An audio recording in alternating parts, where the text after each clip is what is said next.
Këtë javë janë shpallur edhe të gjitha dëmshpërblimet për 15 bashkitë e prekura nga zjarret e verës së kaluar për periudhën 15 qershor-15 shtator përmes Agjencisë Kombëtare të Mbrojtjes Civile, që nga Malësia e Madhe, në Krujë, Rogozhin, Peqin, Tepelen, Delvin, Has, Kukës, Dibër, Kamës, Librasht, Gramsh, Maliq, Finiq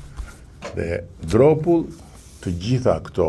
teritore të prekura nga zjarret kanë tani më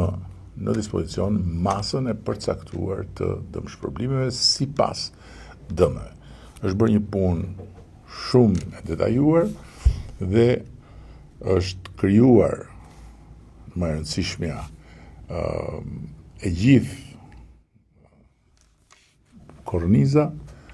për të bërë të mundur që dëmshpërblimi të shkojë aty ku duhet dhe cili do që është dëmtuar të marrë atë që i takon. Ministri i Mbrojtjes bëri me dije në një konferencë gjatë kësaj jave shumë detaj lidhur me buxhetin e mbrojtjes për vitin 2026, i cili e ka tejkaluar objektivin bazë të shpenzimeve për mbrojtjen, duke shkuar mbi 2% të prodhimit të brendshëm bruto, pra mbi atë pragun standard të NATO-s, që është edhe pragu standard për të gjitha vendet anëtare. Ky nivel shpenzimesh tregon jo thjesht një shifër që është më e lartë se sa pragu, as një angazhim thjesht për të shpenzuar, por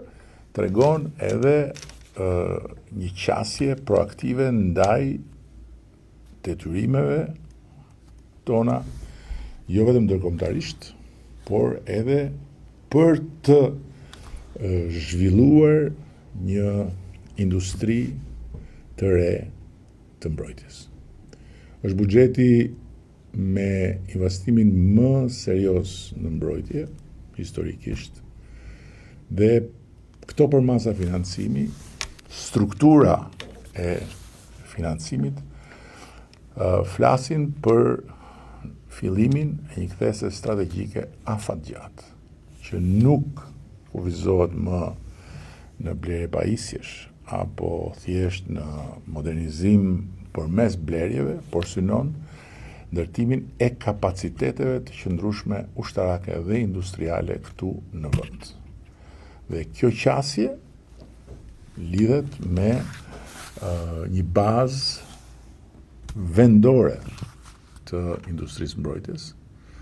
lidhet me investime në prodhim, jo vetëm për nevojat e brendshme, por dhe për eksport, lidhet me transferim teknologjie dhe mirëmbajtje, lidhet në instancë fundit me atë domosdoshmëri të prekshme që tani më mund ta ndresojmë, sepse i kemi krijuar mundësitë, është një Shqipëri tjetër me fuqi të tjera, për të bërë të mundur që në sektorin e mbrojtjes shteti jo thjesht të shpenzojë, jo vetëm të shpenzojë, por edhe të fitojë. Dhe duke fituar të riinvestojë. Dhe duke investuar dhe reinvestuar të rrisë edhe mundësitë për punësim cilësor të mirëpaguar.